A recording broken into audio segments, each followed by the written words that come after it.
Please rise and salute the flag.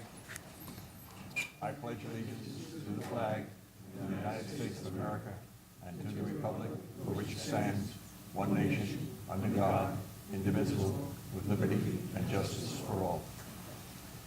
Dawn, would you read the notice, please? Adequate notice of this meeting of the Oak Ridge Township Planning Board has been provided in accordance with the Open Public Meetings Act of 47 prior to the first meeting by permit posting and notice of conference and announcement of the time, date, location, as agenda of this meeting, mailing such announcements to all new future boards and filing a copy of such announcements in the minutes. Mr. Cassidy? Here. Mr. Locke? Here. Mr. Lauer? Here. Mr. Mackey? Here. Mr. Marucci? Here. Mr. King? Here. Ms. Lewis? Here. Chairman Schmidt? Here. Ms. Berry? Here. Mr. Long? Here. Mr. Kay? Here. Mr. Sabatini? Here. Ms. Strong? Here. Mr. Hart? Here. We have the first item for completeness waivers, application 30-18P, 31 Bordentown Realty, LLC.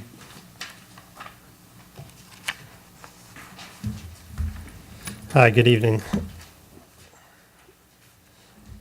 Mark Lieber, M-A-R-C. Last name is Lieber, L-E-B-E-R.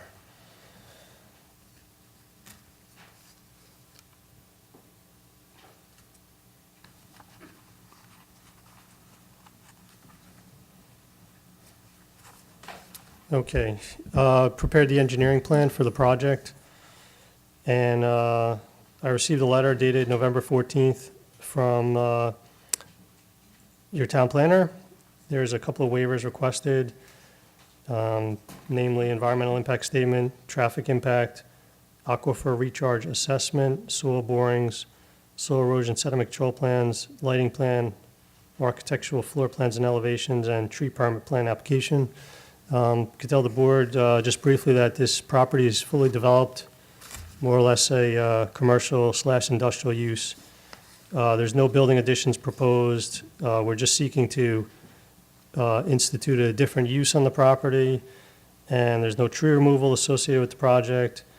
Many of the waivers that are indicated have no objections from your township professional staff, as indicated in their report from November 14th. So more or less, I'm here if you have any questions. Anything from our experts? Actually, no comments. We are okay waiving all the requested items. Only for soil borings, we request that instead of the soil borings, the subsurface soil investigation be performed at where the stormwater basin is proposed. But other than that, we are fine. So we are fine with the soil borings too, but instead we would request that they submit this information. So just a soil log, is that am I understanding that correctly? Yes. Okay, we could give them, one soil log in the basin.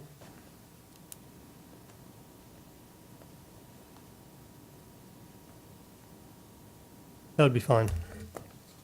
That's Anything all. else? Anything from the board? Can I have a motion? Second. Mr. Cassidy? Yes.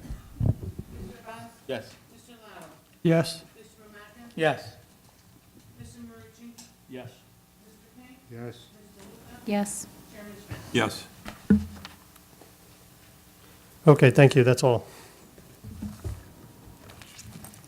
Application 40-18P, Old Bridge Entertainment LLC, completeness waiver.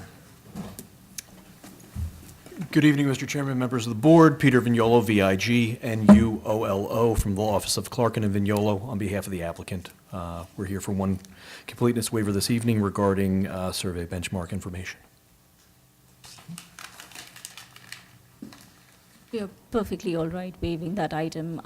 The application was in front of the board last time seeking numerous waivers. I guess this one they just missed, so we are perfectly all right waiving that item. Anything from the board? I have a question. I'm just curious, why you need a waiver for a benchmark? Every manhole in the town, sanitary or sewer, has an elevation on it. It was a question of which benchmark datum they used. They used one, I forget which one. They used, what is it? Our township requires NGVD, and they're proposing to A- use VD NAVD. 88. So they're not asking for a waiver for not submitting, it's just a different format they use. Oh, okay, a different elevation system. Right, it's a different system. Okay, thank you.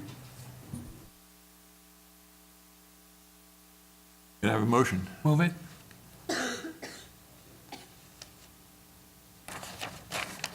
Yes. Mr. Abad? Yes. Mr. Lauer? Yes. Mr. Mamakis? Yes.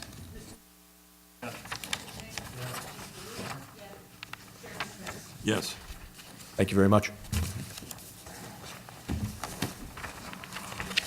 Can we take them all at once? Sure. Escrow, yeah, we can do them all once. We have a resolution for escrow deficiency. May I have a motion? Move it. Can I have a second?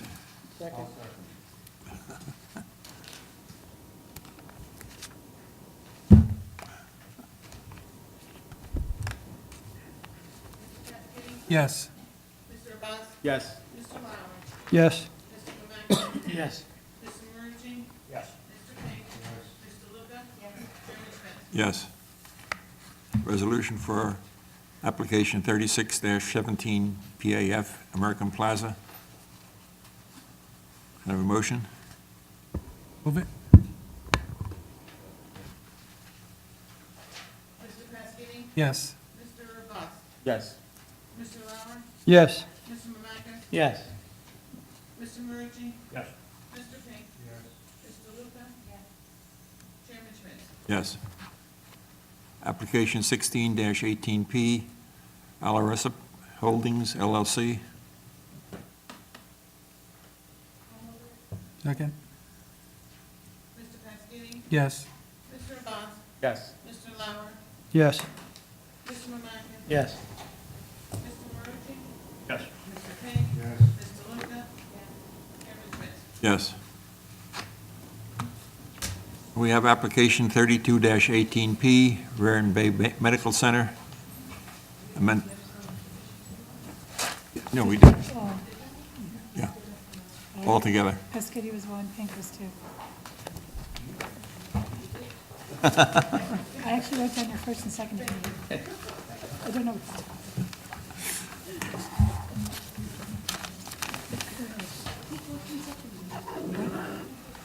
Pescetti one, Pink second. Okay. Mr. Chairman, John Junko of Giordano, Heller, and Cecil appearing on behalf of the applicant. And the application is seeking an amendment to the campus of the Raritan Bay Hospital. Our clients would like to actually build a upgraded and new emergency room, a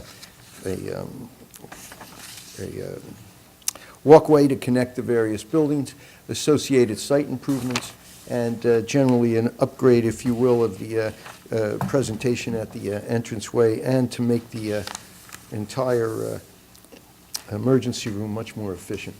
And for that, we've submitted an application, and I also admitted an oxygen tank storage pad is going to be proposed to be modified.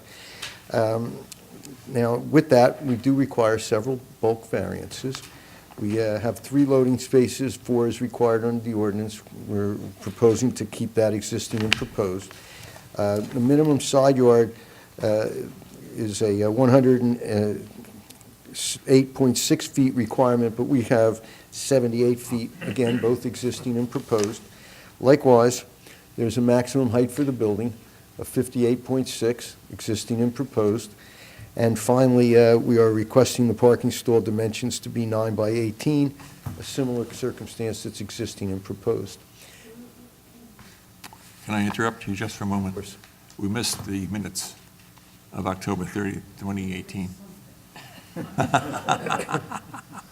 I have a motion?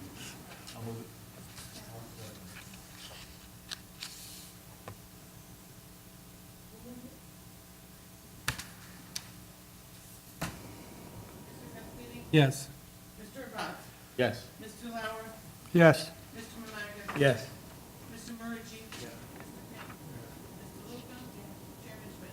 Yes, I apologize. No, that's okay. Sorry, Mr. Chairman. Thank you.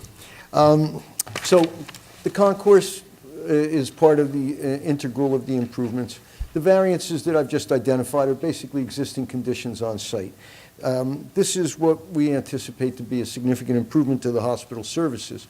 I have several witnesses this evening, and I would like to first ask the Chief Administrative Officer, William DiStanio, to address the board. I'd ask that he be sworn. Raise your right hand.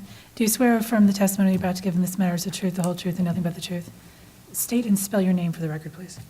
DiStanislau, D-I-Stanislao. Thank you.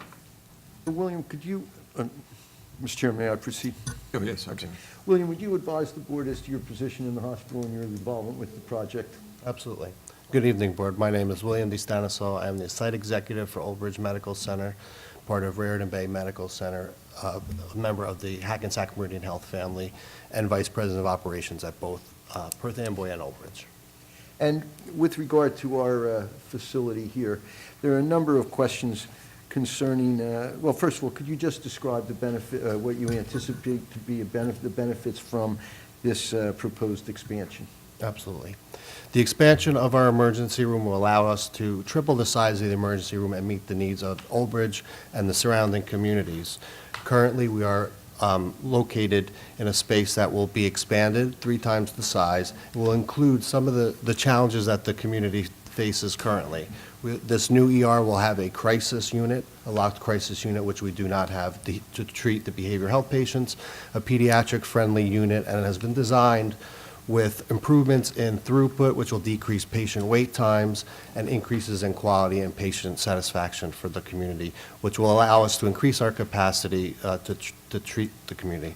In addition, the concourse will serve a ease of access to connect all 3 buildings on the hospital campus, which will also improve the patient satisfaction and ease of entry and exit through all our buildings on the site. Now, William, could you also just describe the hours of operation for the hospital, the number of employees? We are a Magnet accredited hospital. We're open 24/7. As you may have seen, we are listed as the top 10 hospitals in the state of New Jersey by U.S. News and World Report. We have a total of 1,595 employees. 64 are within the emergency room itself. And with that, could you just describe some of the services that the hospital provides? The hospital provides the traditional inpatient and outpatient services. Some of our outpatient services you may be aware of is the Joslin Diabetes Center, a outpatient operating room, traditional pre-admission testing, and rehab treatment center. One of the questions that the board consultants have asked, could you just advise how the refuse is collected and discharged, including the medical refuse? Absolutely. The trash compactor, recycling, open top shredding, regulated medical waste, sharps disposal, and hazardous waste are picked up on different days, varying on the type of waste pickup. The trash compactor is every 9 days, recycling is every 30 days, shredding is every other week, regulated medical waste on Monday and Thursday, sharps on Thursday, and hazardous waste on Friday. And the current situation of refuse pickup and disposal has worked well? It has worked well, and with this project, there will be no changes with that. And similarly, what degree does the hospital operate as an outpatient facility? We offer a wide range of outpatient procedures and testing. I'd say about 40 to 50% of our business is outpatient testing to the community. In terms of receiving deliveries of supplies and materials and equipment, how does is that adequately serviced today with the 3 loading and unloading areas? Yes, it is currently. Okay. Now, finally, what is it that you anticipate will be the significant benefit if the board is able to grant this approval? If the board is able to grant this approval, like I mentioned, some of the improvements in the throughput, the quality, and the patient satisfaction. As you'll hear, The ER has been designed with some of the state-of-art technologies, including electronic whiteboards, and a lot of the current aesthetics that you would appreciate in any other ER that was built in recent times. And is there anything else you would like to address the board? Mr. Chairman, I have no direct questions for William. Any questions from the board?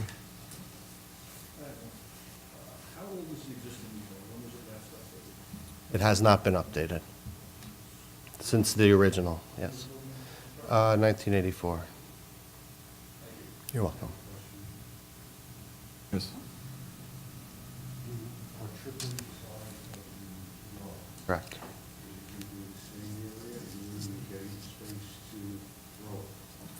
Good question. The current space we are moving into is unoccupied. Many of the services that were offered on that first floor were re-engineered in another building, Hospital Plaza 2, about 3 years ago. Those include the operating room and some of our radiology imaging services that are now offered in Hospital Plaza 2. So it's currently vacant space.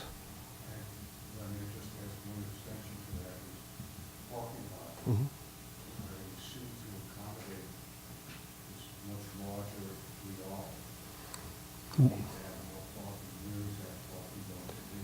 Part of the enhancement will be continued valet services and expanded valet services at the lobby, and we're anticipating potentially putting another valet service at the ER as well, ER entrance.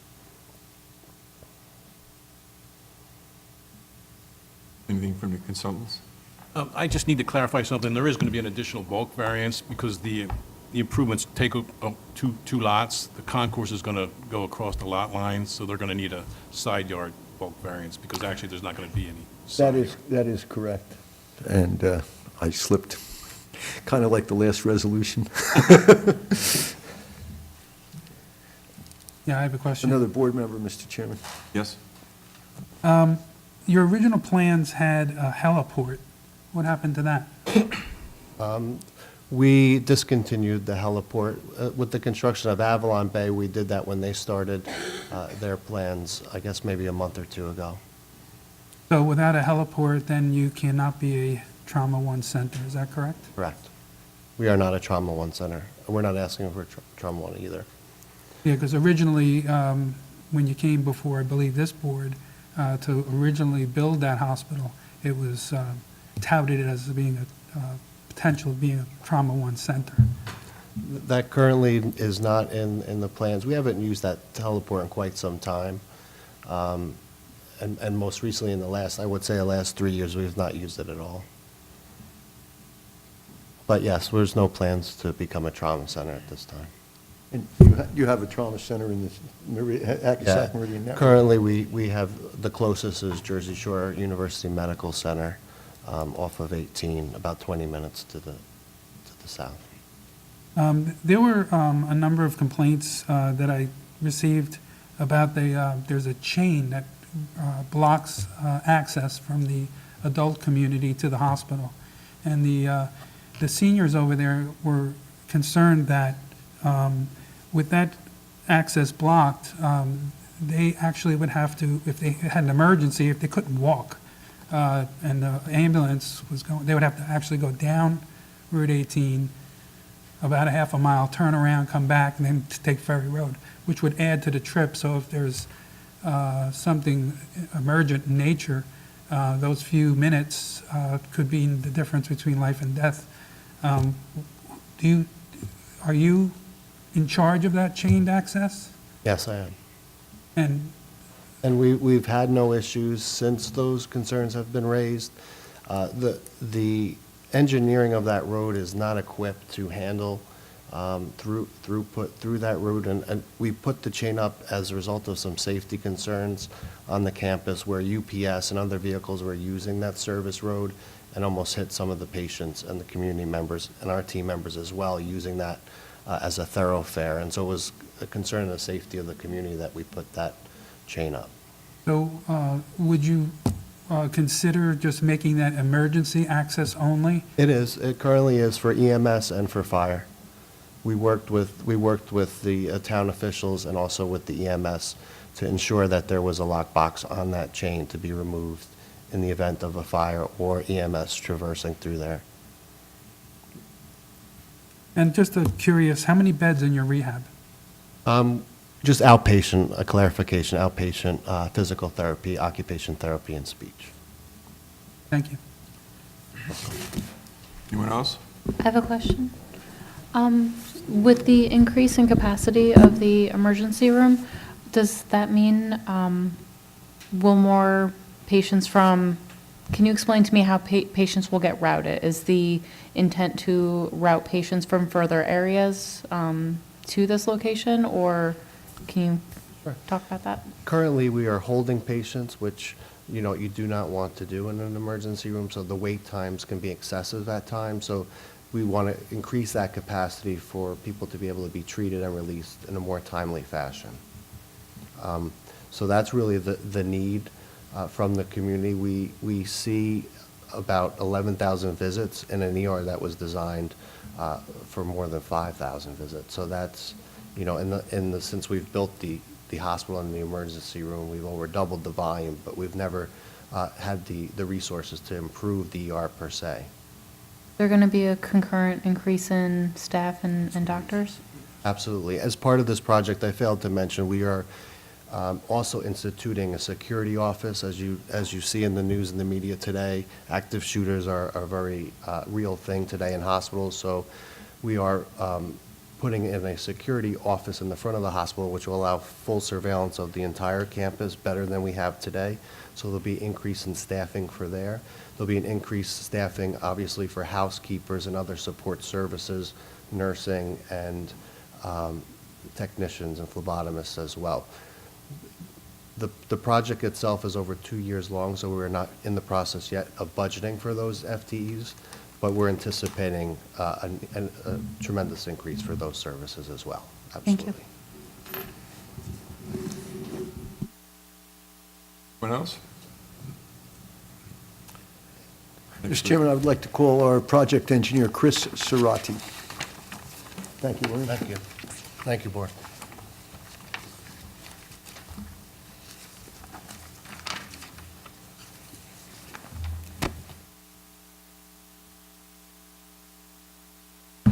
I'm going to offer Mr. Cerati as a licensed professional engineer and an expert in the field of civil engineering. Let's get him sworn in. Do you swear or affirm the testimony you're about to give in this matter is the truth, the whole truth, and nothing but the truth? I do. Just spell your name for the record, please. Sure. It's Chris, last name C-I-R-R-O-T-T-I. Thank you. Chris, could you just advise the board as to your training, experience, credentials, as to why I want to call you an expert? Sure. I'm a graduate of Rutgers University with a degree in civil engineering. Graduated in 1989. I've been practicing as a licensed professional engineer in New Jersey since 1994. I currently work for Dewberry Engineers Incorporated, located in Parsippany, New Jersey, where I have been responsible for the engineering practice there for 19 years. I'm a vice president of the firm and have been involved in healthcare and other site planning projects all across the state of New Jersey. I've been before boards, not this board particularly, but before boards across the state, probably on hundreds of occasions is the way I would characterize it over the last 20 years plus. When you testified before the boards, you were accepted as an expert? I have been, yes. Mr. Chair, I'm going to offer Mr. Cerati is qualified to present to this board as an expert capacity. Thank you. So, Chris, you or others under your direction prepared the plans and exhibits that were all submitted in conjunction with this application to the board? Yes, that is correct. And for that purpose, just clarify the record, could you properly identify the location of our site by lot and block and street address? Sure. The property is located at Ferry Road, One Hospital Plaza, actually off of Ferry Road. The block is 17,000, and it's several lots, 2811, 2812, 28111, and 28113. It's located in the hospital zone where the hospital is a permitted use. I believe that was zoning that was adopted in 2017. And the property, could you describe the size and the current configuration of the building? Mr. Chairman, may I ask, how is the board familiar with the existing location, or do you want Mr. Cerati to go through it very, very carefully? Everyone here know? I think I can pull up the site plan and maybe Broad give a overview? basic orientation for you, yeah. If we could pull up, it would be C100, I think would be the first one. That's the overall site plan that was submitted. I think I even have a tool here that'll help us. I'll try to maybe point to one side. So obviously, Ferry Road along, whoops, the bottom of the screen. It'll come back. There we go. So we have Ferry Road along the bottom of the page. Route 18 would be off to the left. And then the new Avalon Way is under construction on the right side of the property. Again, the multiple lots are comprised, the campus, which is outlined in black here. There are three main buildings. Building 1, circling here in the middle of the site, that is the sort of inpatient acute care hospital portion. Building 2 is the most recent construction, the medical office building here, and then Building 3 on the right-hand side of the campus is also a medical office building. And could you also describe to the board the proposed renovation and improvement for the hospital? Sure, and if I can ask that we pull up C101? One question, all of these exhibits are part of your submitted site plan? Yes, these are the plans that were submitted to the board, correct? Gary, do you want to mark those independently? As long as they are submitted. They are part of the record. Thank you. So this is a little bit zoomed-in version of what I was just speaking to. This is the proposed site plan. So basically, the proposal of this project is to expand in the back here. I'm pointing to the emergency department. That sort of small rectangular area is additional space that's being expanded outward from the building. As you heard from our previous witness, the emergency department, will be also expanded internally into some existing space, and that will occur adjacent to the area it occupies today. At the rear, again, working outward from that location, at the rear, we are organizing a series of ambulance bays. Those are the parking stalls that will rear end and back in against what will be a new canopy that will be constructed out there. Much more in line with modern guidelines and obviously greater capacity. There's only room for really one ambulance right now pulled into a covered bay.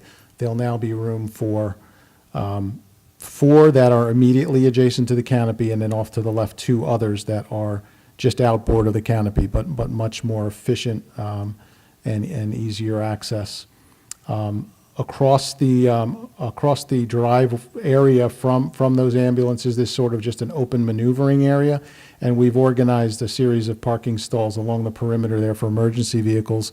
Oftentimes, as ambulances come to the hospital, they come sometimes with the police coming with them, things of that nature. So other emergency vehicles. It also allows the ambulances, once they have discharged a patient, to be able to move into those spaces while they, sort of finish up paperwork, reorganize, and then head out. So it's kind of very much more functional. There's a large grassed island in there that is really just constraining the maneuvering there, and this will open it up and make it operate quite better, a little bit more flexible again, as would be appropriate for an emergency department. I should mention I'll go next to the sort of the right-hand side of the plan. We're reorganizing some of the spaces on the right-hand side. It's the rear area of Building 3. That currently is a physician's parking lot. It has some accessible spaces that we're shifting over.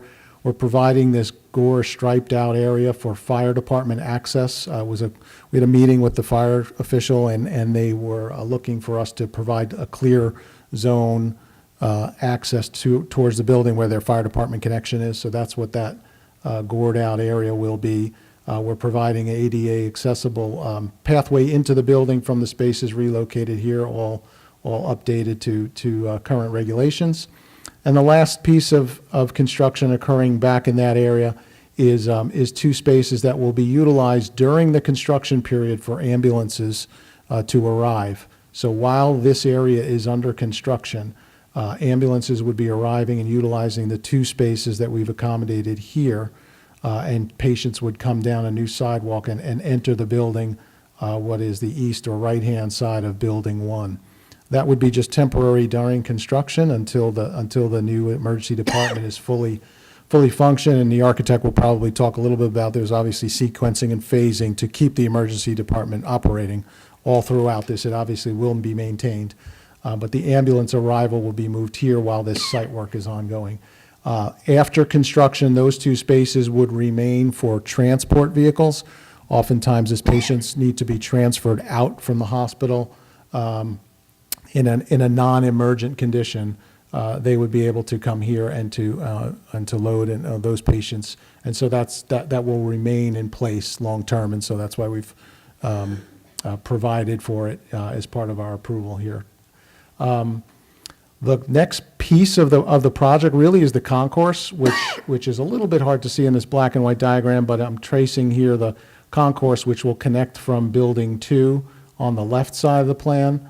It will go all the way across the facade of Building 1, the main hospital, and open up into a large new main lobby area that will be down where right now there's a drop-off for Building 3.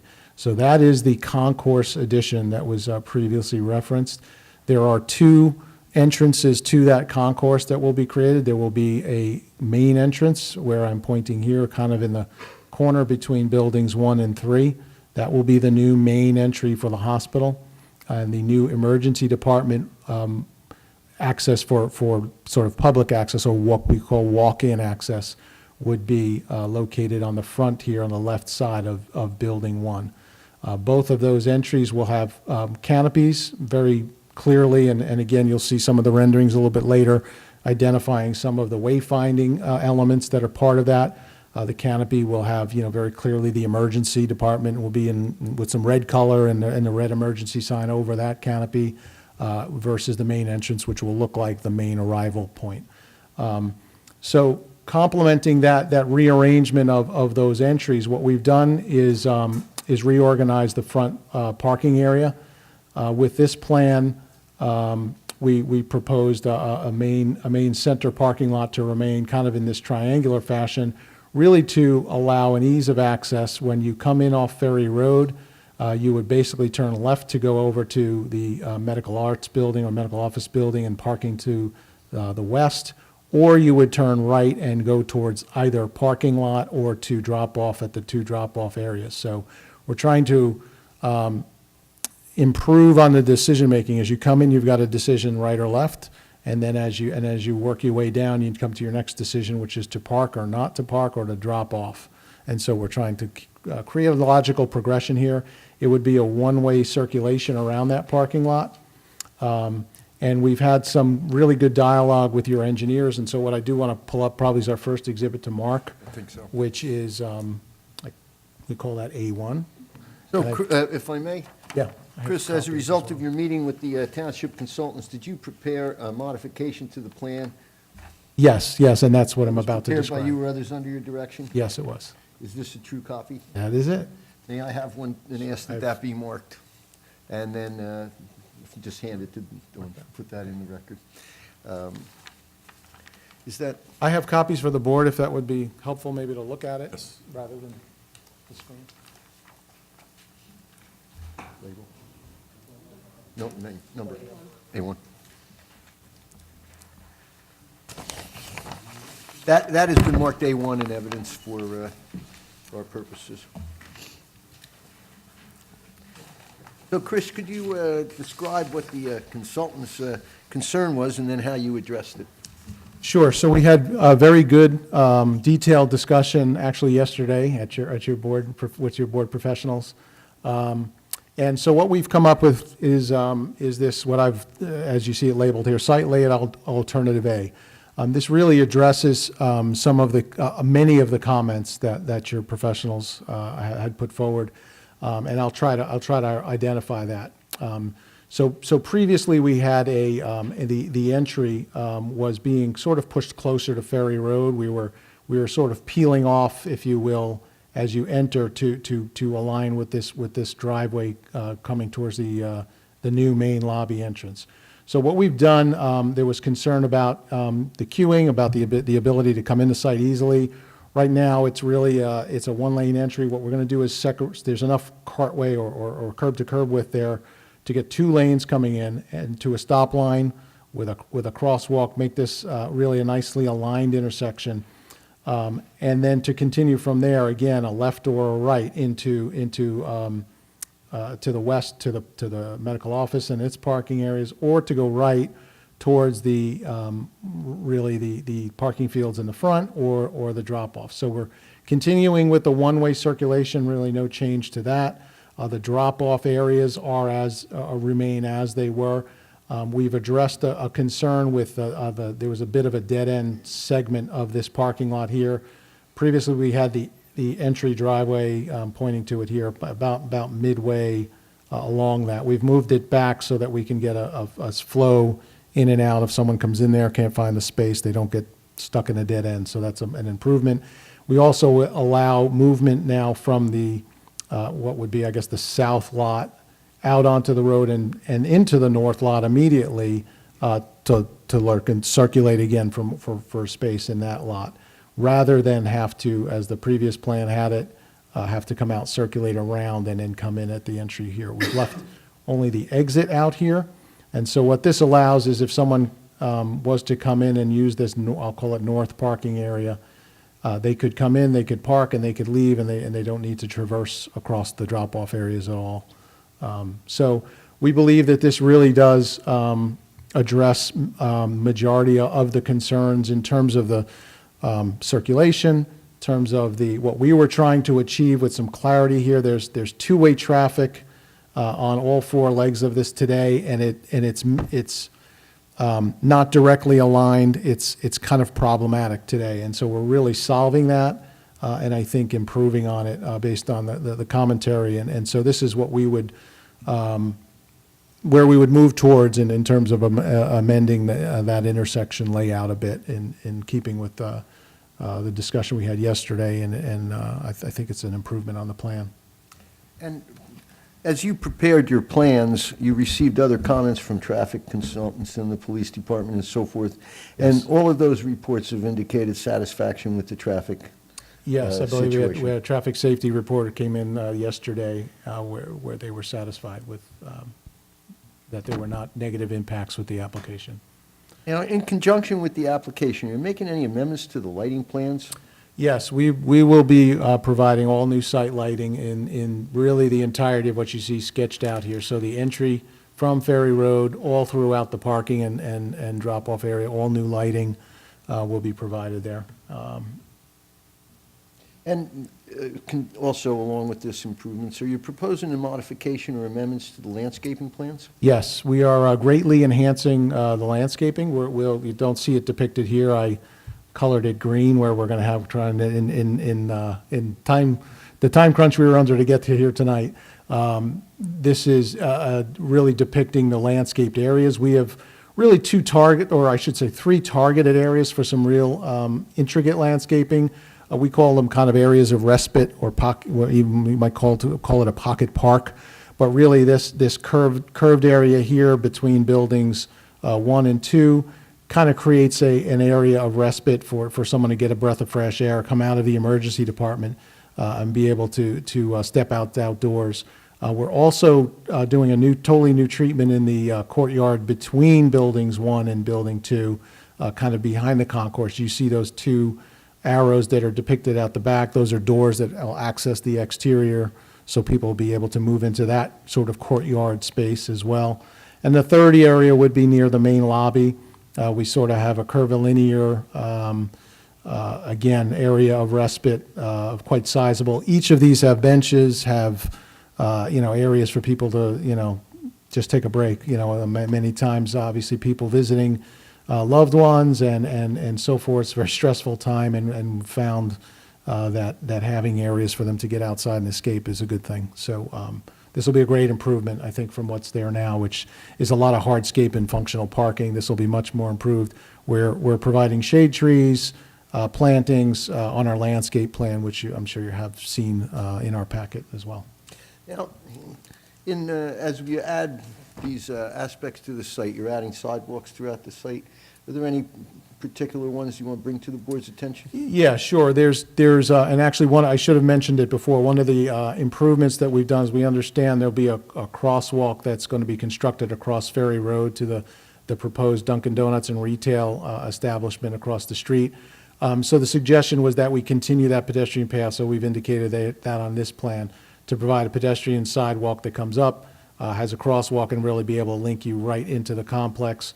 We provide a crosswalk across the driveway, both at Ferry Road and at this internal intersection, to be able to give pedestrian flow to the campus and bring it out to Ferry Road quite nicely.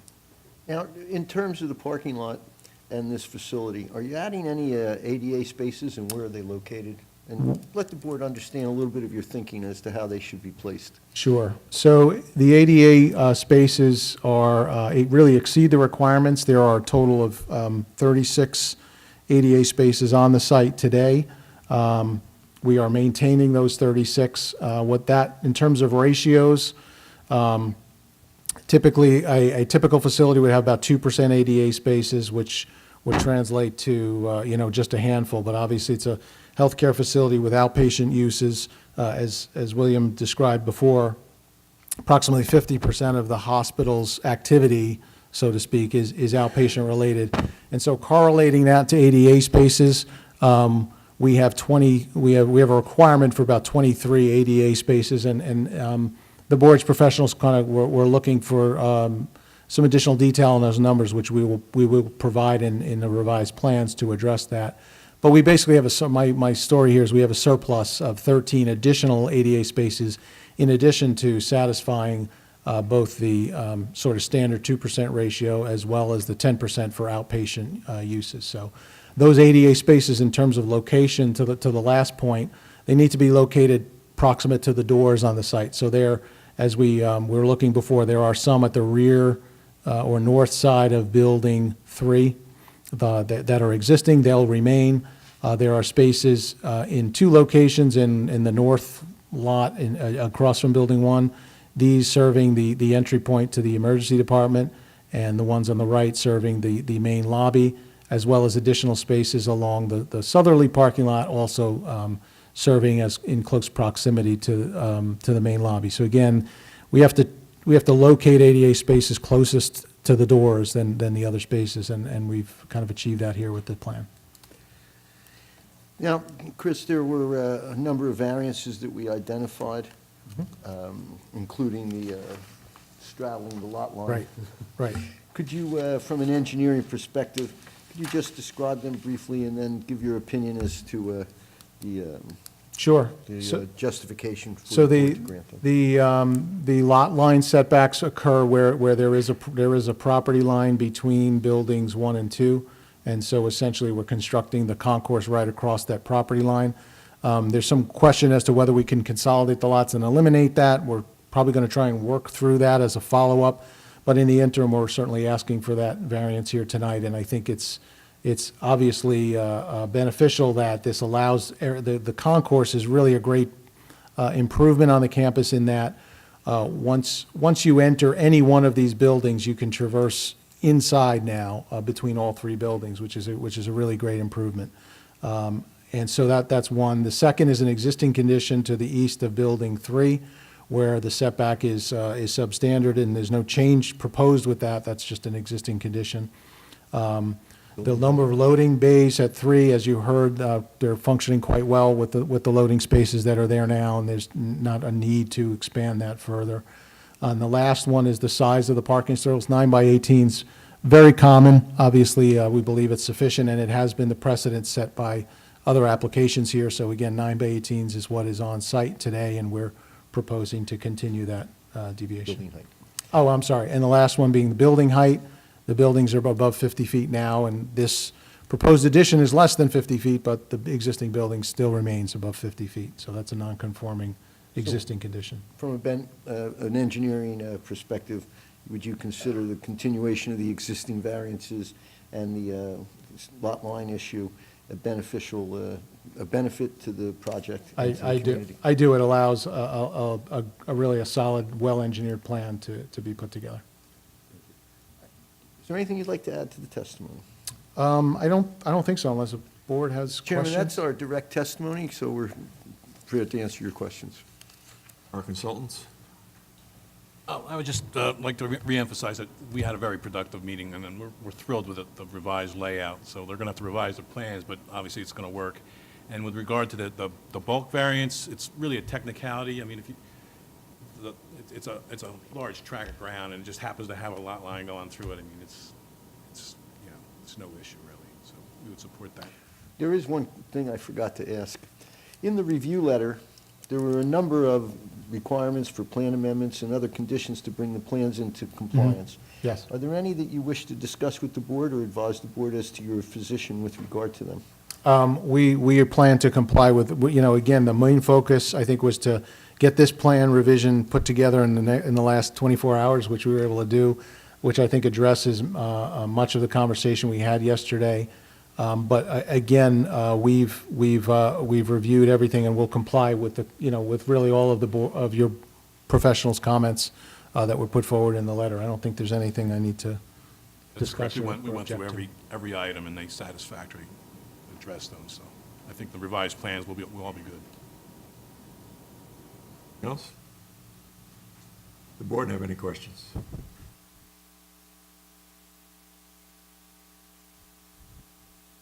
Mr. Cerroti, I hope I pronounced it right. Cerrati, that's fine. Cerrati. The plan you just submitted tonight, the parking areas, what's the difference between the one I had to review? Right. That I was given versus the one tonight? Sure. Is it more or less? Yeah, let me, I should have given you those numbers. Let me, I have my markup in front of me. So in the lot, the north lot, or the central lot, we originally had 61 spaces. The change reduces that to 53. So we're a loss of 8 in that lot. In the south lot, however, we are actually able to go from 50 spaces in the original to 54. So we've picked up 4, so now we're at -4. And then by maintaining the current alignment of the parking to the left of the entrance, that's just south of Building 2, we're actually able to pick up 8 spaces. So we're actually a +4 from the black and white plans that you have in front of you that were originally submitted. So +4 with this revision from where we. And how does that number compare to what's currently there now? It takes us, instead of being a -19, to a -15 So, from today's parking count for the campus. okay, so you're only -15. Right. Now, the parking stalls that you're proposing, they're all 9 by 18? With the exception of the ADA stalls, Except for right, the ADA. which are required to be 8 feet wide with the appropriate aisles for van or standard accessible spaces. And the current parking spots, are they, except for the ADA, are they all 10 by 20? No, they're 9 by 18s. All of them? The existing site. Existing ones? Yeah, has all been redone to 9 by 18. Okay. So it's an existing, waiver that's been granted and implemented on the campus, and we're With only continuing. -15 parking total. We're only losing 15. In total, correct. And I would just also like to add, it was outlined in our traffic report. I know the board's professionals have had an opportunity to read that, but we did do a parking demand study, prior to really doing any of our design work. And what we found is that the campus has quite an excess of parking. Typically, in the peak day, we're only seeing about 62% utilization of the westerly parking lot. So while the popular parking lots get quite full, we're seeing pretty high in the 90% utilization in these two parking lots. So I would expect that to continue. However, there is plenty of parking on campus. It doesn't pose a problem from, having to go park elsewhere off campus. The other thing I would say is that this project actually will help perhaps to make that westerly parking lot more popular, if I might use that word, in that if you enter the doorway now on the west side of Building 2, currently you would have to traverse through, yeah, I could just kind of point it out. So as you enter the building on the west side of Building 2, currently you traverse through that building right back outside in the summer, winter, in the rain, what have you, in order to get to say, you know, the Building 1 or 3. You'll now be able to do that all, you know, interior space. So my point being, although you may have a bit of a longer walk than you might if you were parked in here, you do have the ability to quickly get into climate-controlled interior space and then proceed down our nice, beautiful concourse to whichever building might be your destination. So I think that will sort of perhaps help address the, I'll call it underutilization that we're seeing in that westerly parking lot. But from the standpoint of there being adequate parking on this campus, my opinion is with no doubt there's sufficient parking here, and we meet the ordinance and exceed the ordinance standards, but we also, from a utilization and a demand standpoint, we've looked at it, and there's excess capacity here.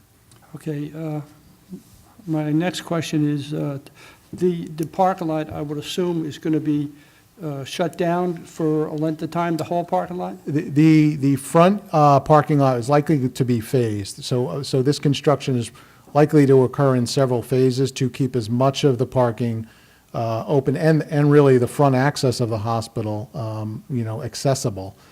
So that logistics plan is actually in the works now with the construction management team and fine-tuning it.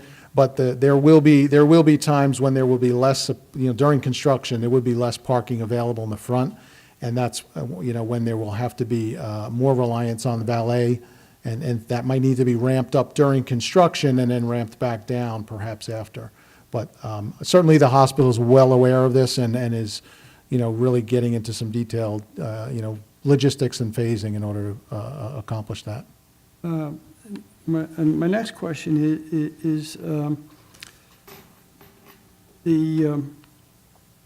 did anybody consider putting an access to Avalon Bay Road to the east side of I think what you're the lower referring to would be parking- right in here. Was that ever a consideration? It was discussed. There is, you know, some potential that, really two things here. One would be, we're trying to maintain Avalon Way, at least for the hospital's use, as sort of an offstage or a secondary means of access to the campus. So a lot of people probably will use that and still come into the employee parking areas in the rear and so forth. But what we wanted to do is really for wayfinding and for clarity purposes is bring people to that front door more directly. And so creating that link directly into the parking, you know, you might have people going then through the parking to come and drop off. So that from a circulation and flow standpoint, it wasn't quite ideal to do that. The other thing is that it does present an area of potential expansion or building flexibility for that Building 3. There isn't a plan, obviously, before you tonight to expand that building, but it is a viable building envelope that we didn't necessarily want to occupy with a driveway if we didn't have to. Well, my thought is that in the future, it's going to get a little busy there with Avalon Bay, and possibly making a left, you know, to go into Route 9 is going to be a little difficult, maybe not right now. Right. And Avalon Bay is eventually going to have a controlled traffic light, we hope. Mm-hmm. And I took a little drive through the hospital the other day, and if somebody wanted to avoid making a left in the future to go to a controlled intersection, Yeah, it's kind of... You can do it, but it's circuitous. You're meandering Yeah. through the parking lot, and it wasn't that easy. Right. So I'm just thinking, well, maybe we're missing an opportunity to have access to a controlled intersection, which in the future will make it easy for anybody going left. Yeah, again, I guess the only comment that I would make there is that there is that ability. So for instance, the majority of the parking on this site, there's 800 some odd spaces on the campus. There are only 111 that will be in the front here, or it'll be 107 now.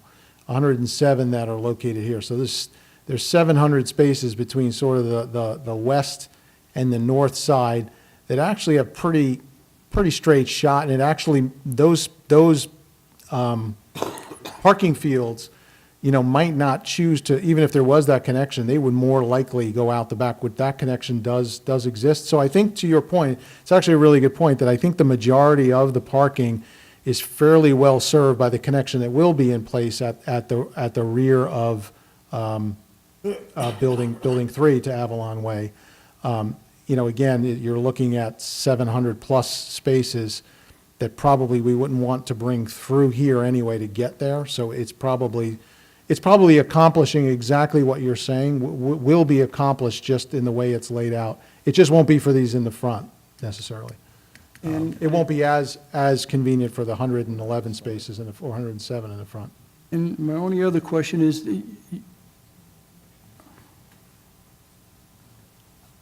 my other question was, you mentioned before, or it was mentioned before about some kind of oxygen storage? Could you? If I may? Yeah. That was designed by Robert Curley of Mazer. I was going to bring him up next to describe the... To point that out? Yes. Thank you. Okay, thank you. You're welcome. Yes? Dawn, can you bring up the first drawing? I think it was 101. I wanted you to just tell me what the path of the ambulance would be. Now, so an emergency is happening, an ambulance is on its way to the hospital. Right. Show me with your pointer the path of the ambulance. Yeah, it's a little bit off the plan, but there are really two primary ambulance entries. One would be what is now the service drive and becoming Avalon Way. So from Ferry Road up Avalon Way back to this circulating driveway, and then into the ambulance court. That's from say the easterly direction. That would probably be the primary route an ambulance would take coming on Ferry Road from the east. And then from the west, ambulances, it's just off the side of the page here, ambulances are permitted to make the left into what is a right-in, right-out striped exit or access. Again, I apologize, it's off the sheet of this plan here, but ambulances coming from Route 18 side would make a left turn from Ferry Road and come right down what is a driveway on this side, straight through to this back road and into the ambulance court. So ambulances, for the most part, in an emergency situation, will not come through this intersection. And when they're coming in off 18, Yes. are they actually going through a parking lot? They're going through a main, maybe we could look at 100, C100. I'm not, I think that plan might depict it better. Yeah, it is actually. Let me just see if 100 might do it. Yeah, it doesn't. If you have the site plan set, we could pull up that aerial plan. Yeah. We're trying to pull up the plan sheet. It's C001, which is the aerial of the campus.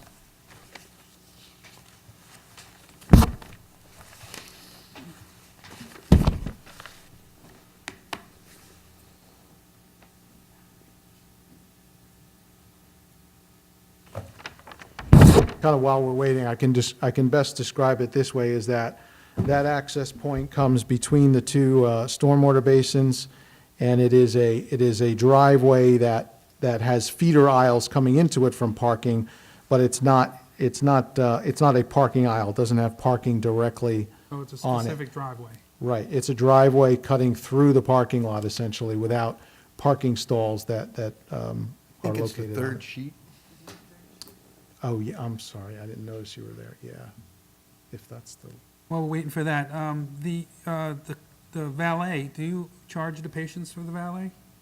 I don't know the answer to that, I don't know. That, being told no by William, who was sworn in. Thank you. Thank you.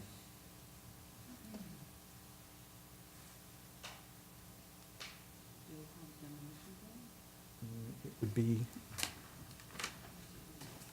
It's called aerial photograph. That's the third page. page here. They have to cover general zoning.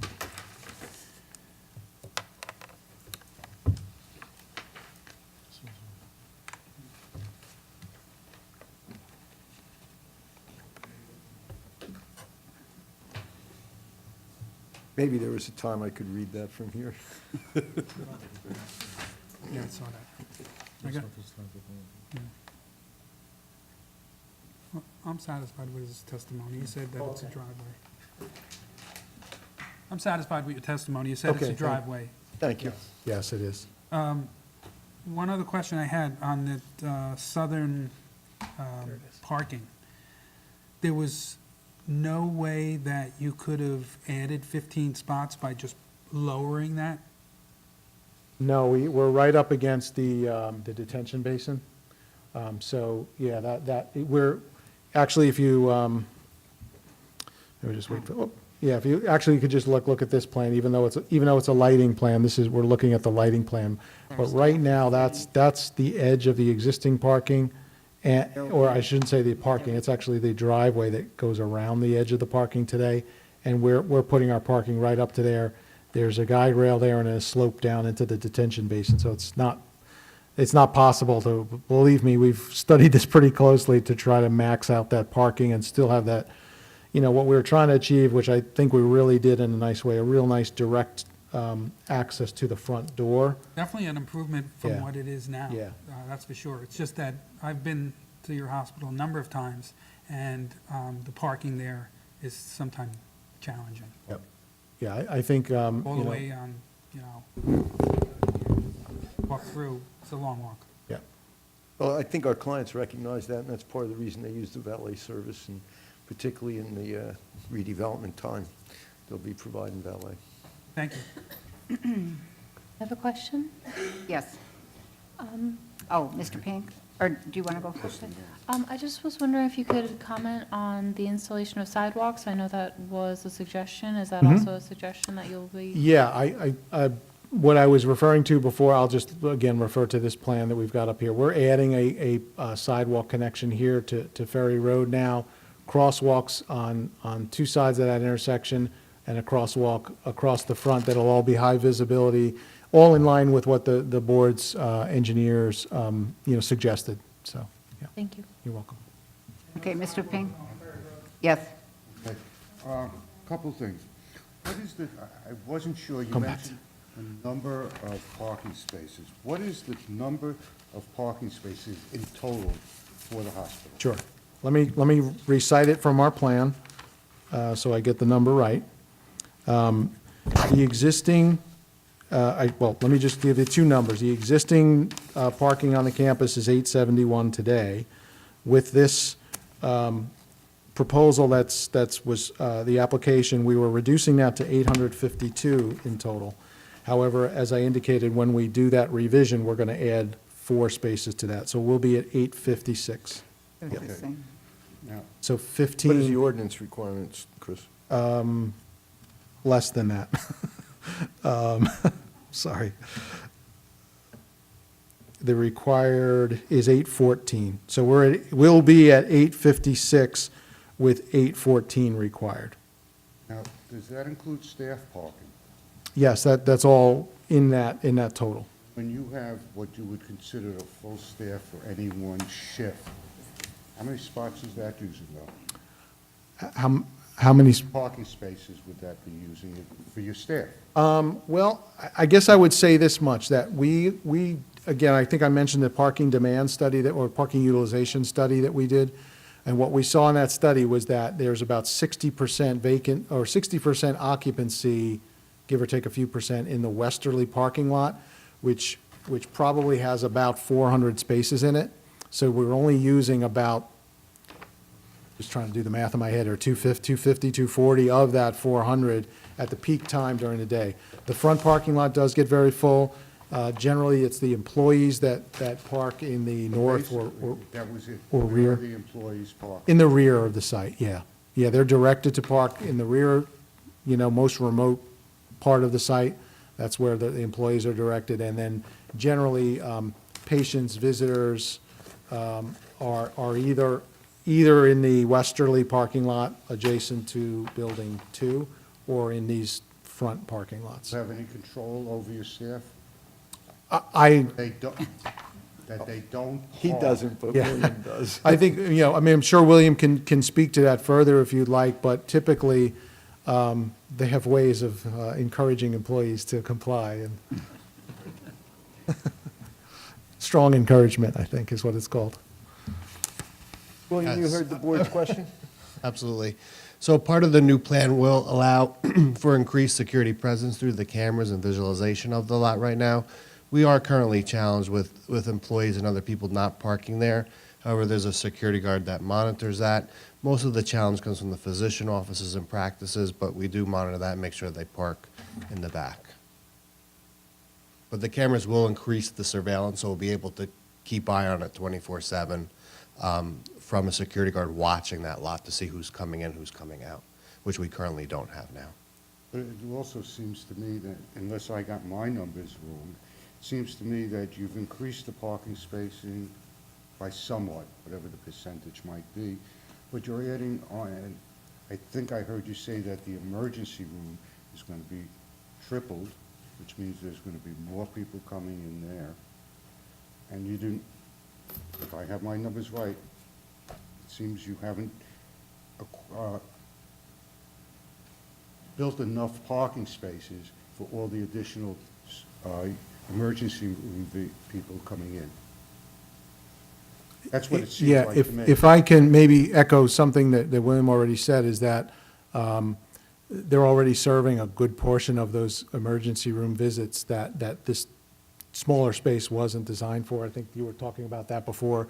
I could talk about the engineering parking vacancy part of it. There's a vacancy there that can accommodate an increase, That was my question. Yeah, a substantial increase, probably beyond what they're even going to see. In addition, a lot of the emergency room volume occurs after business hours when that parking is being used by the medical staff, the medical offices in that building. So that frees it up during the peak hours of the emergency room, which is after a lot of those offices close. Okay, thank you. Yeah, anybody else from the board have any questions? Yes. Yeah, Mr. just have a Piscary. question about, is there a sidewalk along Ferry Road? There is not along the frontage, and I believe that we saw that there's whether, who's responsible for or not, but we understood there's sidewalk by others, and we've identified that. We're not proposing that with this application, but it was my understanding it was part of prior applications. If I'm not correct on that, then I would answer there will be no sidewalk along the frontage. We're not proposing it at this time, because we're under the understanding it was being put in with other projects. Yeah, I can chime in. Deanna Drum for the record. Avalon Bay is going to be putting sidewalk from basically Avalon Way, basically up to the main entrance to the hospital. And then the hospital proposal is basically to connect into that. So, so the section between Avalon Way and the main access will have sidewalk. Any participation in the intersection of Route 18 and Ferry Road? I know that there was discussion about as things expand in that area, that intersection is going to become more stressed. Is that in your traffic study? Yeah, certainly the intersection was part of our study, and we basically looked at our impacts on that intersection. The traffic from this project that's projected with the, the increase in square footage here is really a minimal impact to that intersection in terms of worsening it. It's not a great condition, and some of the movements are stressed already. But it's, and there was, our report actually looked at if a timing change was made there by others, which we were under the impression was happening. Obviously, it's not happening.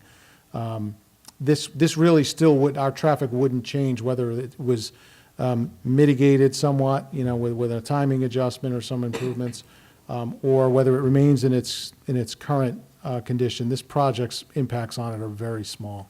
So that's what I have to offer in terms of that at this point. I don't know if you realize it, but you have a sign there, for the hospital. Right. There used to be a turn that went from Ferry Road onto Route 18. You know, there was like a acceleration. A ramp in there, yeah. Yeah, now it's gone and your sign is there. So before the hospital was there, that road was there. So, I mean, I think that everybody plays a part here in, you know, development. Thank you. Anyone else from the board? Okay.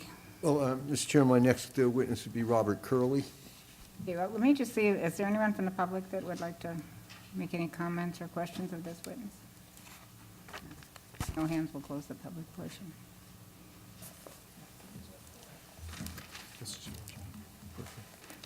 Now, when William was here, we didn't open it to the public, but I don't think there's anyone here. Maybe you would like to do that? Oh, well, we'll open it again at the, when you're all finished. Okay. Robert Curley, he's a licensed professional engineer. He prepared the designs for the proposed tank farm. I'm going to offer him as an expert. I'd ask he be sworn. Do you swear or affirm the testimony you're about to give in this matter is the truth, the whole truth, and nothing but the truth? Yes, I do. Just spell your name for the record, please. Robert Curley, C-U-R-L-E-Y. I'm going to offer as an expert. Would you present the board with your credentials? I'm a licensed professional engineer and professional planner in the state of New Jersey. I've appeared before this board many times. I was part of the original applications with the hospital. I've been the planning board engineer for Bricktown for 7 years. Thank you. We'll accept your credentials, thank you. Mr. Curley, you were charged with the responsibility to design a renovated tank farm for the hospital facility. Is that correct? That's correct. And did you prepare those plans? I did.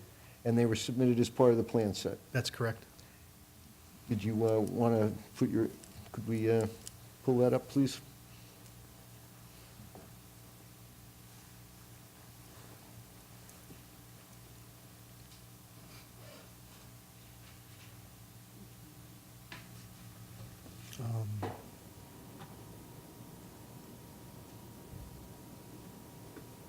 Two standalone sheets, sheet 1 and 2. Or we could utilize the boards? No. I could either put up a board or.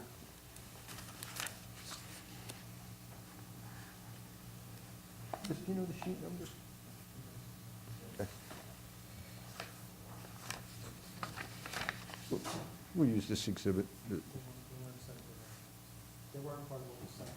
Oh, okay.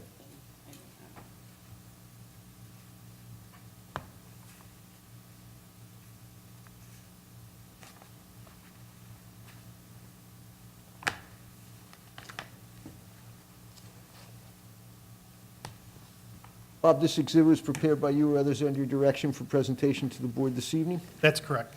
So could you identify it, and we'll ask it to be marked as A2? It's a plan entitled Amended Preliminary and Final Major Site Plan for Raritan Bay Medical Center, sheet 1 and 2, dimension and grade plan and construction detail. A2. Could you describe to the board, Bob, the proposal? It's dated 7/26/18. Okay. If the board members are familiar with the hospital itself, there's an existing oxygen tank, which is located towards the rear of what was discussed before as building number 1. It's immediately adjacent to the loading dock, and there's an existing facility that is there right now. What we're proposing is just to replace what currently exists. It's going to be installed right adjacent to it, immediately to the north. And this is the loading dock area, which is immediately behind, again, what was identified as building number 1. The existing facility is located probably about 50 to 60 feet away from the existing building. We're going to be putting in a new 20 feet deep by 29-foot wide concrete pad with a retaining wall around it, and it's going to have the very similar facilities that are currently on site. It's going to be a 6,000-gallon oxygen tank, and it's kind of boring. It's immediately adjacent to what's. Is it going already to there. be substantially similar to the site, the facilities that are there, or will it be Yes, larger? it is. or- And it'll be surrounded by a 6-foot chain link fence, which currently surrounds the existing facility. And there's adequate access for loading and unloading and resupply of the tanks? That's correct. Were there any comments in the review letter that affected that, your design? No, there were not. Not a whole lot to it. That's my whole questions for Mr. Curley. Do you have any questions? No, we don't have any questions. Comments? Do you have anything? No? The board? Question? Yes. Will there be, this might be better suited to earlier testimony, but will there be security monitoring this area as well? Yes. That's all. Okay, thank you. Okay. Then I would like to call Christine Cofone, our planner, and after that I have our architect, so there shouldn't be much more. I'm going to offer Christine Cofone as a licensed professional planner. I'll offer as an expert after she's sworn, of course. Do you swear or affirm the testimony you're about to give in this matter is the truth, the whole truth, and nothing but the truth? Yes, I do. Just spell your name for the record, please. It's Christine, Christine, Cofone, C-O-F as in Frank, O-N-E. Business address is 125 Half Mile Road, Suite 200, Red Bank, New Jersey, 07701. Christine, I'm going to offer you as an expert. Would you advise the board of your credentials? Yes, good evening. I've testified here in Old Bridge and about 410 other boards throughout the state. My licenses are current and valid. I've been practicing for over 20 years. I have a master's degree in city and regional planning, and I teach planning and zoning courses for Monmouth University and the Rucker Center for Government Services. Okay, thank you. Christine, you understand that this application has some variances related to the existing site?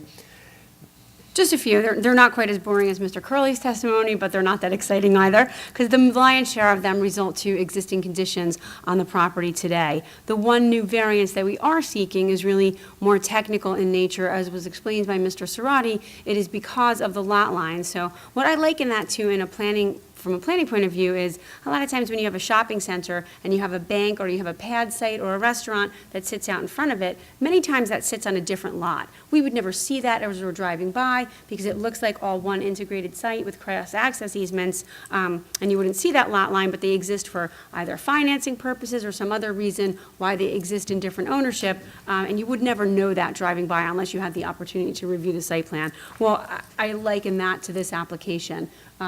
The motoring public, the traveling public, the clients and the patients at the hospital facility will not be aware of that variance, so it's certainly not going to have any negative impact or substantial detriment to anybody or to the zone plan here in Old Bridge. So given the fact that we know that land use law and New Jersey courts have held hospitals to be inherently beneficial uses due to their intrinsic values that they bring to a community, and that together with the enhancements that we're going to see in Old Bridge as a result of this improvement. I mean, we are certainly, I think, can be persuaded by the fact that we are enhancing the emergency room experience, the security. I think that that's certainly a wonderful enhancement, and the fact that you will now be able to enter any one of these buildings and get to the other three without having to go outside. So I think that the board could look at this really as a combination of C1 variances for the existing conditions, which the existing nonconformities are the side yard setbacks, the loading docks where we have 3 versus 4,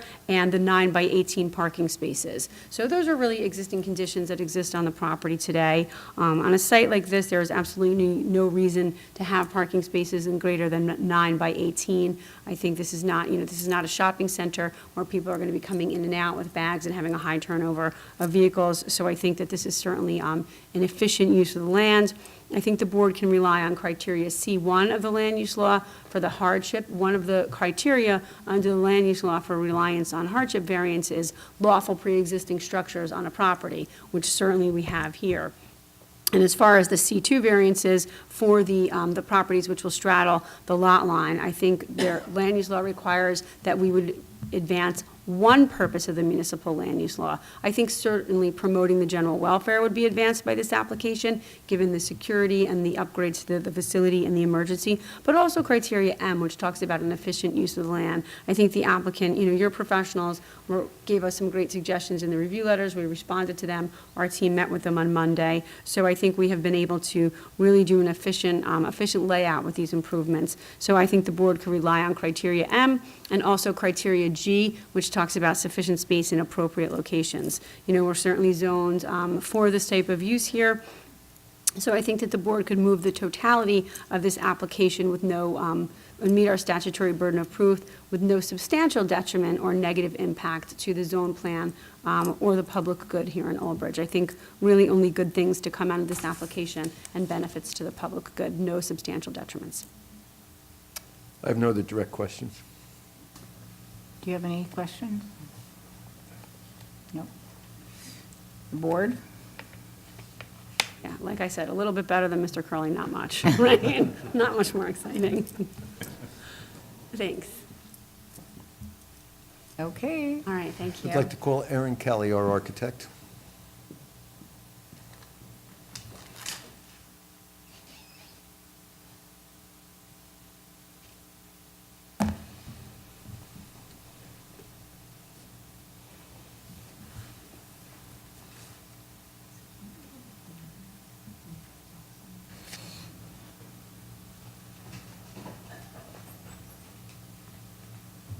Good evening. You swear or affirm the testimony you're about to give in this matter is the truth, the whole truth, and nothing but the truth? I do. And just spell your name for the record, please. Yes, it's Erin Kelly, E-R-I-N, last name Kelly, K-E-L-L-Y. Aaron, would you advise the board of your professional credentials? Yes, I have a Bachelor of Architecture from Philadelphia University, and I'm a licensed architect in the state of New Jersey and Pennsylvania. And I've been practicing with Francis Kaufman Architects for over 20 years. I'm a senior associate of the firm. And you were the project manager with regard to preparing the plans and architecture for this project? I am, and I supervise the development of the plans and the drawings by my team. And all the plans were prepared by you or others under your direction for presentation to this board? Yes. Okay, thank you. In that, would you accept? Thank you. Yes. So, Aaron, everything sounds good. Why don't we put a little touch to what we're going to do and show what it's going to look like? Great. I want to introduce a new exhibit, Sheet Z203, which is rendered elevations with some color that you haven't seen before.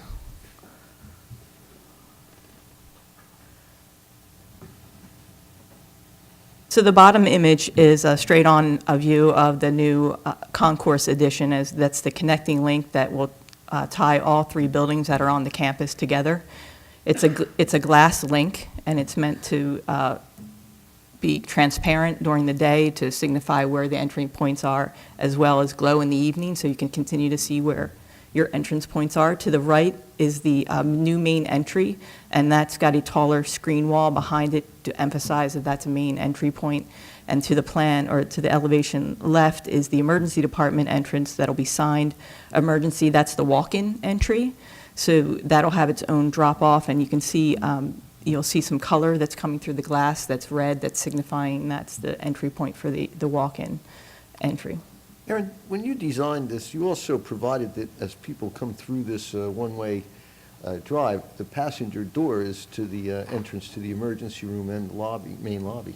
Yes. The other component of the new addition is that we're introducing two new canopies. That currently the site there today has one smaller, and the one building where the valet is has an overhang. But what we want to introduce here is a proper drop-off zone for not only the drop-off and pickup for not only the main entry, so you can have you can bring patients and also queue up as you're waiting for rides or your driver service, and then at the ambulance entry as well as having a dedicated drop-off for a walk-in. If you're bringing a loved one, it's clearly signed.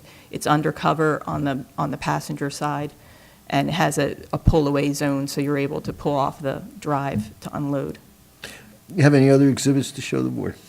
I just wanted to point out the views on the top that show the different, as you come around the new drive and parking, how you approach the site, and again, the signage and the wayfinding will all be marked, so it's a clear a clearer direction.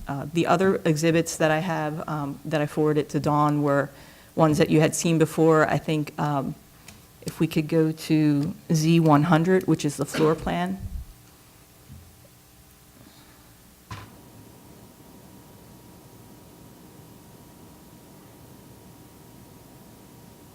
So this really illustrates in plan the new, the size of the new emergency department addition. As Mr. DeSanislaw said earlier, we tripled the size of the emergency department. There was two key goals when we started this project. One was to expand the emergency department and to meet current guidelines with the treatment sites, as well as create a connecting link that would tie all the buildings together on the campus. It's enclosed, it's conditioned, and what that does is allow you to get your visitors and patients and your other staff outside of the emergency department. Right now, that corridor bifurcates their emergency department, so it's not ideal for treatment when you have supply line or different individuals that you really shouldn't have in your emergency department. So it helps with the security.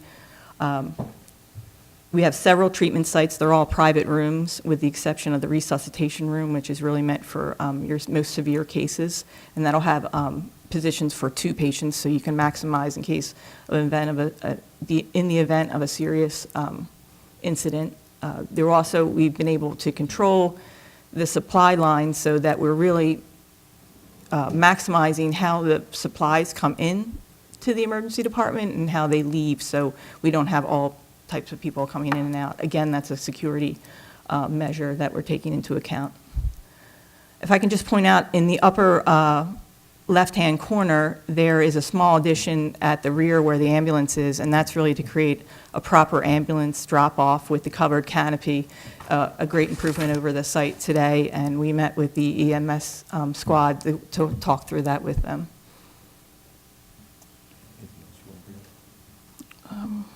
No? I have no other direct questions for Aaron. Ready over there? Have any questions? No. Anyone from the board? Mr. Biscotti. Hi. Hello. Is there any, like, benches right in the front there for Yes. people to sit? Yes, there actually, so the corridor at its narrowest is 8 feet wide, but we've, because of the new structure, it's a little deeper in spaces. So we've taken advantage of those alcoves to create areas of respite, that we call them. So, the length, it's about the length from building 2 to building 3, about of a football field, to give you a sense of size. So we did create different seating zones along that, so you could break and not be in the way of traffic, flow of traffic, people. That's on the pedestrians. inside of the... That's on the inside, yes. Okay, how about on the outside? Yes, there is site furniture in the respite parks. I'm looking back to Chris, yes, and benches as well. Yeah, I was asking directly, right outside the emergency room or the main entrance, in those areas, are there any benches on the outside? Yes. Thank you. Anybody else have any questions or comments? Okay. Thank you. Thank you. So, Mr. Chairman, that's our presentation, and what I think, if you're ready for me to advocate for an approval here, I will. Were you able to comment? Our traffic person, did you have anything you wanted to add? Excuse me, Deanna Drum for the record. No, I think they pretty much covered in testimony in regards to really limited increase in traffic, and they pretty much covered the parking, in my opinion. Okay.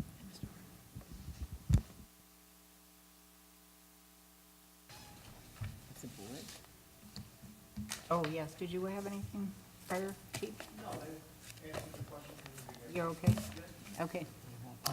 So, Mr. Yeah, Chairman, well, let me just open it in the public and see. I don't think we have any public. Confirm that there's Anybody no from the public?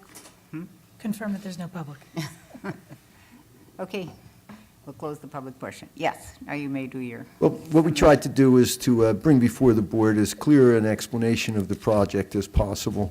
It's addressing issues that the hospital has identified in order to improve their quality of service to patient care, and the design reflects that. And they've also tried to upgrade it to make it a lot more comfortable for patients and visitors, and to connect the buildings, because that's an inherited situation that probably would be designed a little differently if we were able to start from scratch.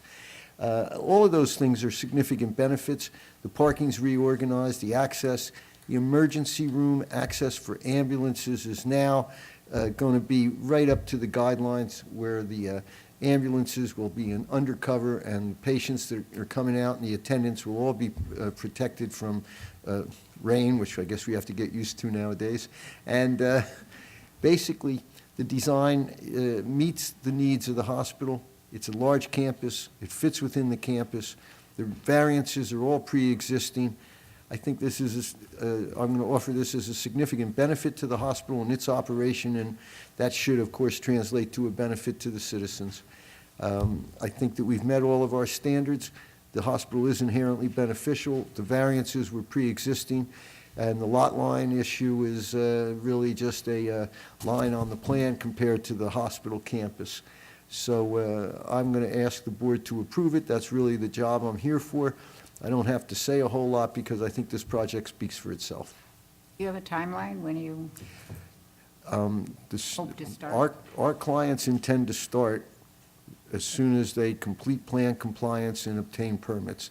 Keep in mind that in addition to, and I shouldn't say keep in mind, let me remind the board that in addition to the typical municipal process, they will need plan approval from the Department of Health, and that's been underway, subject, of course, to any modifications that may have to be made to the buildings.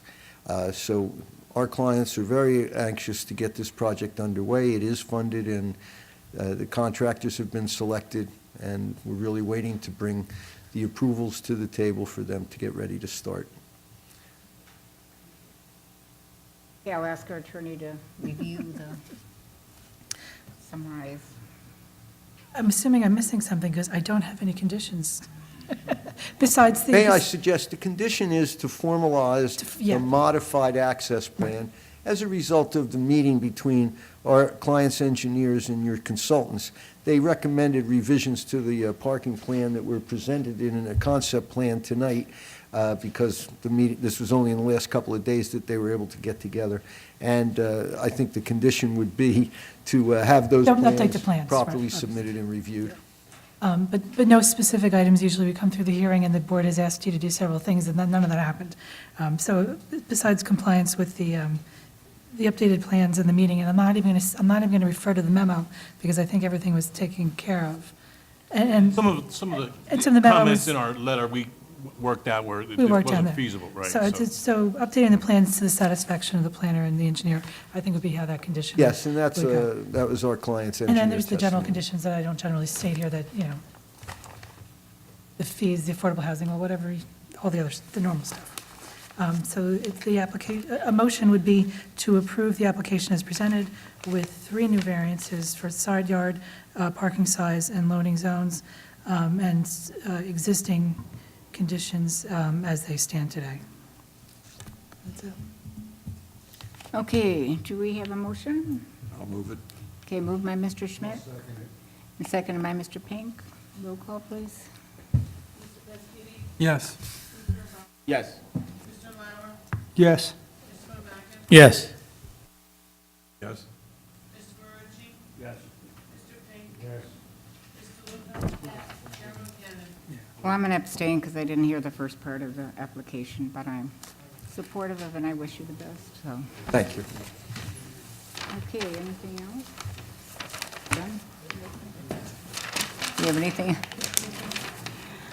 Motion to Right. adjourn. Wish everybody a happy holiday, and we'll see you next year.